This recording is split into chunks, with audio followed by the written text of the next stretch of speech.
সুপ্রিয় দর্শক শ্রোতা, আসসালামু আলাইকুম রহমতুল্লাহ বরকাত। আমরা তাসকিয়াতুল আউলিয়া নামক একটি পর্ব আমাদের সিস্টেমি বিডি থেকে আমরা পরিবেশন শুরু করেছি। আপনারা দেখেছেন যে বিভিন্ন বরহক ওলি আল্লাহদের জীবনচরিত নিয়ে সংক্ষিপ্ত আলোচনা, ওনাদের উৎসবাকমূলককে আমরা সে আলোচনা আপনাদেরকে উপহার দেব নিয়মিত। আজকে আমাদের প্রতিবন্ধ বিষয় হচ্ছে হজরতে সৈয়দনা খাজাগান খলিফায়ে শাহে জিলান হুজুর খাজা আব্দুর রহমান চৌরবি খিজরি আলভী রহমতুল্লাহ আলাইহি সম্পর্কে। আপনারা জানেন উনি জিনাত শরীফের 1 তারিখে এনার ওরস শরীফ। তো উনি আসলে 1843 খ্রিস্টাব্দে পৃথিবীতে তশরিফ এনেছিলেন, জন্মগ্রহণ করেছিলেন। ইনি পাকিস্তানের সেই চৌহার শরীফে, উত্তর পশ্চিম সীমান্ত প্রদেশের চৌহার শরীফে তিনি জন্মগ্রহণ করেছিলেন। জন্মের পরে উনি ওনার আব্বাজান কেবলাও একজন জবরদস্ত আল্লাহ ওলি ছিলেন, কিন্তু উনি 8 বছর বয়সে ওনার বাবাকে হারান। বাবাকে হারাবার পরে উনি একেবারে দিনের প্রতি এত বেশি মনোনিবেশ করেছিলেন যে ইনি নাওয়া খাওয়া ছেড়ে দিয়ে 8 বছর বয়সে কিন্তু চিল্লা খাসি শুরু করেছিলেন। 40 দিনের চিল্লা করেছেন এবং ওই চিল্লা করতে গিয়ে ইনি একেবারে নাওয়া খাওয়া ছেড়ে দিয়েছেন। শুধু ধর্মের প্রতি ইনি এত বেশি অনুপ্রেরণা, নামাজ কালাম রোজা ওয়াগাইরা খাওয়া দাওয়ার প্রতি কোনো খবরই ছিল না। এতে করে কিন্তু দীর্ঘ 40 দিন রেয়াজত করবার পরে ওনার রক্ত বমি হচ্ছিল। দেখেন একজন মানুষ শারীরিক কোন পর্যায়ে কিন্তু রক্ত বমি হয়, রক্ত বমি হচ্ছিল। শেষ পর্যন্ত শরীরে কোনো রক্তই নেই, বমি করবার মতো কোনো রক্তই খুঁজে পাচ্ছে না। তখন শুধুমাত্র পিত বা ওই যে তিতা পানি শরীর থেকে বের হতো। এই অবস্থায় ইনি নিজকে উপনীত করেছেন যে ওনার তো জীবনের মোড় কোন দিকে বাঁকছে। তো এভাবে তিনি সাধনার এক পর্যায়ে, ইনি কিন্তু কোনো প্রাতিষ্ঠানিক লেখাপড়া করেননি। সাধনার এক পর্যায়ে যে ওনার বাড়ির কাছে, বিশেষ করে উত্তর পশ্চিম সীমান্ত প্রদেশে আল্লাহর বিশিষ্ট অলি হজরতের শাহ আখনুর রহমতুল্লাহ আলাই ইনার দরবারে কিন্তু আসা যাওয়া করতেন। ইনি ছোটোবেলা থেকেই একজন পীর পরিবারে, দরবেশ পরিবারে বড় হয়েছেন। আল্লাহর অলিদের আনাগোনা এনার বাড়িতে না আব্বাদানের কাছে ছিল, ইনি তাদের সংস্পর্শে সে বড় হয়েছেন। এর জন্য আল্লাহর অলিদের প্রতি ওনার অনুরাগ ছিল অনেক বেশি। ইনি তাদের কাছে যাওয়া আসা করতেন, হজরত শাহ আখনুর রহমতুল্লাহর কাছে যাওয়া আসা করতেন। যাওয়া আসা করে ওনার কাছ থেকে দোয়া নিয়েছেন, ফয়জাত্তা হয়েছেন। এনার কাছ থেকে দোয়া দিয়ে নেবার পরেও ইনি ওনার কাছে বায়াত নেবার জন্য প্রস্তাবনা পেশ করেছেন। শাহ আখনুর রহমতুল্লাহ, আমাদের দেশে আমরা হলে তো এই জন্য আমি বারংবার বলে থাকি যে কারো কাছে খেলাফত দেওয়া, বায়াত নেওয়া কিন্তু আল্লাহর হুকুমের ব্যাপার। আপনি চাইলেই কারো কাছে বায়াত নিতে পারেন না বা খেলাফত নিতে পারেন না। খেলাফত যদি নিতে হয় তাহলে কিন্তু আপনাকে পীর খুঁজে নেবে, আল্লাহর পক্ষ থেকে ইশারা আসবে যে তোমার কাছে রাখা আমানতটি অমুক জায়গায় অমুক একজন বুজুর্গ আছে, তার কাছে তুমি হস্তান্তর করো। কারণ এই নিয়ামতটা এসেছেন রসুল পাক সাল্লাল্লাহু আলাইহি ওয়াসাল্লামের নুরানি জাতে গ্রামী থেকে, আল্লাহ রসুলের দরবার থেকে আমাদের কাছে সেই পীর মুরিদি এবং বায়াত এই প্রথা চলে এসেছেন। সুতরাং হজরতে সৈয়দনা খাজা আব্দুর রহমান চৌরবি রহমতুল্লাহ যখন শাহ আখনুর দরবারে সেটা পেশ করলেন, শাহ আখনুর রহমতুল্লাহ বললেন, না আমি নই তোমার পীর, তোমার পীর একজন তোমার কাছে কাশ্মীর থেকে আসবেন, কাশ্মীর থেকে এসে তোমাকে খুঁজে নেবে এবং তোমাকে বায়াত করাবে। দেখেন, পীর মুরিদকে খুঁজে নেবার জন্য উত্তর পশ্চিম সীমান্ত প্রদেশে আসবেন আরেকটি প্রদেশ কাশ্মীর থেকে। সেই কাশ্মীর থেকে এসে তিনি তোমাকে খুঁজে নেবেন এবং বায়াত করাবেন। হযরত শাহ ইয়াকুব রহমতুল্লাহ ঠিক দীর্ঘদিন রিয়াজত করবার পরে শাহ ইয়াকুব রহমতুল্লাহ সুদূর কাশ্মীর থেকে খাজা আব্দুর রহমান চৌরবি রহমতুল্লাহ দরবারে আসলেন। এসে এলাকাবাসীকে জিজ্ঞেস করলেন যেখানে ছোট্ট একটা বাচ্চা আব্দুর রহমান নামক কোনো বাচ্চা এই এলাকায় থাকে কিনা, যিনি খুব শরীয়ত তরিকতের রিয়াজত করে। সবাই বললেন হ্যাঁ, আমাদের এলাকায় একজন আছে, একেবারে ছোটো বয়স থেকে রিয়াজত শুরু করেছেন, উনি তো শরীয়ত তরিকতের উচ্চ মাকামে অবস্থান করছেন, আপনি কি তার কথাই বলছেন? তখন খাজা আব্দুর রহমান চৌরবি রহমতুল্লাহকে খুঁজে নিলেন।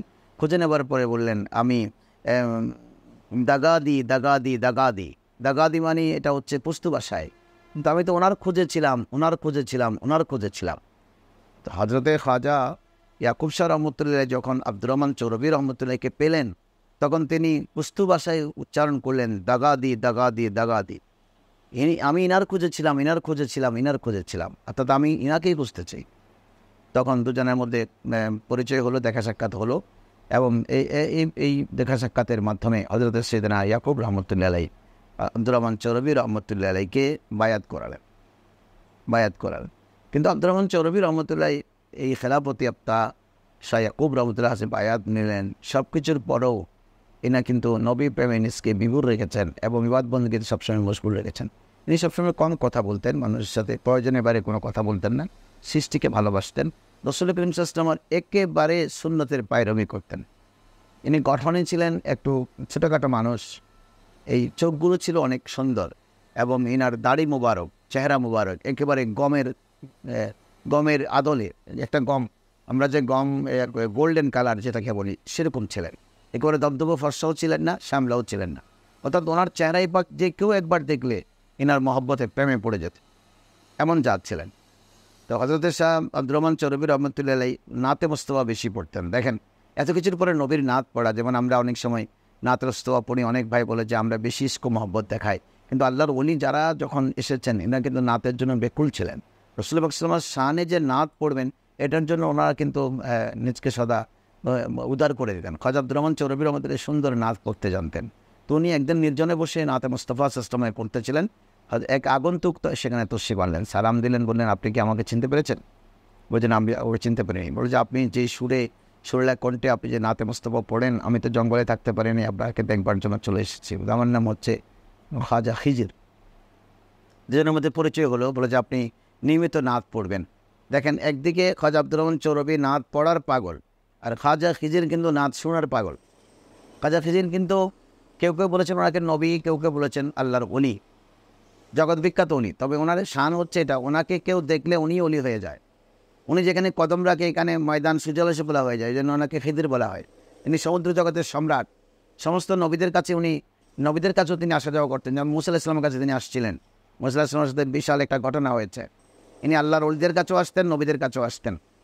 এই জন্য অনেকে বলেছেন উনি নবী। উনি কিন্তু এখনও বেঁচে আছেন, আল্লাহ ওনাকে হায়াতে খিজরি দিয়েছেন। আমরা অনেক সময় দোয়া করি যে আল্লাহ তোমাকে হায়াতে খিজরি দিন। এই যে দেখবেন হিজর ইসলামকে যেমন লম্বা হায়াত দিয়েছে, তোমাকেও আল্লাহ তাবারক ওয়া তাআলা লম্বা হায়াত দিক।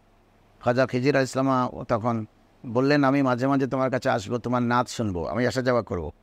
এখন থেকে আমি নিয়মিত আসা যাওয়া করবো। নিয়মিত আসা যাওয়া শুরু করলেন এবং নাতে মোস্তফা শোনার পাকে ওনাকে কিন্তু ওই খাজা খিজির ইউনিভার্সিটিতে ভর্তি করাইয়া দিলেন। এলমে লাদুনি ওনাকে দিতে শুরু করলেন। এমন এলেম ইনার সিনাই পাকে খাজা খিজির ইসলামা দিলেন যে ইনি সৃষ্টির আদিয়ন্ত রহস্যময় অনেক কিছু উপলব্ধি করতে পেরেছেন। এজন্য এনার দরুদ শরীফের কিতাব মজমুয়ে সালাত রসুল শরীফ আপনি দেখবেন যে হরুফে মুকাত্তাত কোরআন শরীফে যেগুলো এসেছেন, আলিফ লাম মিম, ইয়াসিন, হা মিম, নুন, ওয়াল কলমি ওয়া ইয়াসতুরুন, এই বিচ্ছিন্ন অক্ষরগুলোর তথ্য আমরা তফসির দেখলে দেখি। তফসির কারকরা বলেছেন আল্লাহ ও রসুল আলামু, আল্লাহ এবং রসুল ভেতর জানে, কিন্তু ওনারা এটার সঠিক ব্যাখ্যা করতে জাননি। আর খাজা খিজির ইসলাম থেকে এলেম অর্জন করে খাজা আব্দুর রহমান চৌরবী সেই হরুফে মুকাত্তাতের বিশ্লেষণও মজমুয়ে সালাত রসুল শরীফে দিয়েছেন। আপনারা শুনে আরও বেশি আশ্চর্য হবেন যে আমরা কোরআন শরীফে 25 জন নবীর নাম দেখতে পাই, কিন্তু নবীর সঙ্গে 1,24,000, 2,24,000, 3,36,000 এরকম সংখ্যা শুনে আসছি। এটা যদি 3,36,000 হয়ে থাকে বা 1,24,000 হয়ে থাকে, কোরআন এসেছে 25 জনের নাম, আর বাকিগুলোর নাম হাদিস শরীফ থেকে অনেকে নাম খুঁজে বের করে হয়তো 50 জনের নাম আমাদের সামনে উপস্থাপন করেছেন। কিন্তু আমার খাজা খিজির ইসলাম মজমুয়ে সালাত রসুল শরীফে 337 জন নবীর নাম নিয়ে এসেছেন। তাহলে ইনি কোন কিতাব পড়ে? বুখারী শরীফ পড়ে যদি নবীর নাম জানা যেত তাহলে তো উনি বুখারী শরীফে আরও আগে যারা পড়েছেন ইনারও তো এতজন নবীর নাম উপস্থাপন করতেন। কোরআনে যেমন 25 জন, বুখারী শরীফেও কিন্তু এরকম বেশি সংখ্যক নবীর নাম আসে নাই। কিন্তু খাজা খিজির ইসলামা ওনাকে এমন এলমে লদুন্নি দিয়েছেন যে খাজা আব্দুর রহমান চৌরবী যখন মুরাকাবা মুশাহাদায় বসতেন তখন নবীর নামগুলো ইনার সিনাই পাক আয়নার মতো উদ্ভাসিত হতো। ওটা দেখে উনি লিখেছেন 337 জনের নাম মজমুয়ে সালাত রসুল শরীফে এসেছে। এত বেশি সংখ্যক নবীর নাম অন্য কোনো কিতাবে সমসাময়িক অবস্থায় আসে নাই। খাজা খিজির ইসলামা এত বড় আল্লাহর বড় ওলি ছিলেন যে ইনি আল্লাহর নবীর সুন্নতের প্রতিচ্ছবি ছিলেন এবং কোনো ক্রমেই সুন্নত বিরোধী কোনো কার্যক্রম ইনি চালাতেন না। সবসময় ভাইদের মধ্যে মহব্বত বিতরণ করার জন্যই সদা বেকুল থাকতেন। সর্বশেষ 80 বছর বয়সে যে 1923 খ্রিস্টাব্দে তিনি দুনিয়া থেকে পর্দা করেছিলেন। পাকিস্তানের সেই উত্তর পশ্চিম সীমান্ত প্রদেশের হরিপুর শরীফে চৌহার গ্রামে চৌহার শরীফে ওনার মাজারে পাক অবস্থিত। ইনি হচ্ছেন আমাদের শরীয়ত তরিকতের প্রাণ সৈয়দানা হজরতের দাদা হুজুর কেবলা সৈয়দ আহমদ শাহ শ্রীকুটি রহমতুল্লাহ পীরে কেবলা, এবং ওনার নির্দেশনায় তিনি কিন্তু রেঙ্গুনে এসেছেন। রেঙ্গুন থেকে চট্টগ্রামে এসে জামিয়া আহমদিয়া সুন্নিয়া আলিয়া প্রতিষ্ঠা করেছেন, সুন্নিয়াতের বাগানকে গুলজার করেছেন। ইনার রুসে পাকের দিনে আপনাদের সবারই শুভকামনা করছি এবং হজরতের ফুয়েজ কামনা করছি। আল্লাহ তাবারক ওয়া তাআলা আমাদের দাদা পীর সাহেব হুজুর কেবলার পীরে কেবলা এলমে লদুনির প্রসবনী শক্তি খাজাগান খাজা খিজরি আলভী রহমতুল্লাহ আলাইহির ফুয়েজে করম আমাদের তরিকতের ভাই এবং আমরা যারা হজরতকে মহব্বত করি আমাদের সকলকে নসিব করুন। আমিন। আসসালামু আলাইকুম রহমতুল্লাহি ওয়া বারাকাতুহু।